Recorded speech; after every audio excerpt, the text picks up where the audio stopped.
One of the most exciting scientific findings of the past half-century has been the discovery of widespread trophic cascades. A trophic cascade is an ecological process which starts at the top of the food chain and tumbles all the way down to the bottom.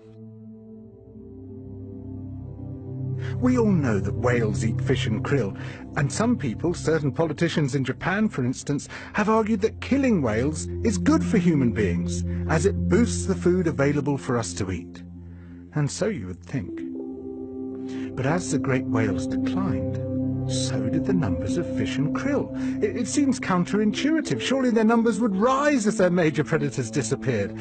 But it now turns out that whales not only eat these animals, they also keep them alive. In fact, they help to sustain the entire living system of the ocean.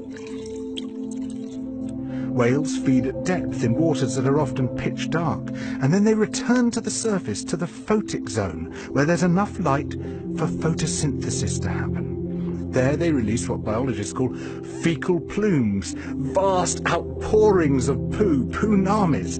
These plumes are rich in iron and nitrogen, nutrients which are often very scarce in the surface waters. And these nutrients fertilize the plant plankton that lives in the only place where plants can survive, the photic zone. Fertilizing the surface waters isn't the only thing the whales do. By plunging up and down through the water column, they also keep kicking the plankton back up into the photic zone, giving it more time to reproduce before it sinks into the abyss.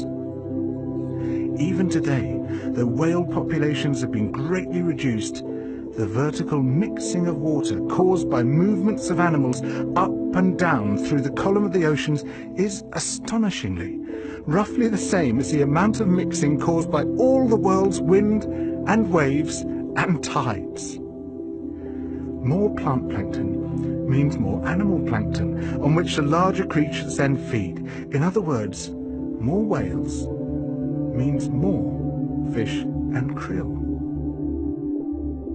But the story doesn't end here, because plant plankton not only feeds the animals of the sea, it also absorbs carbon dioxide from the atmosphere.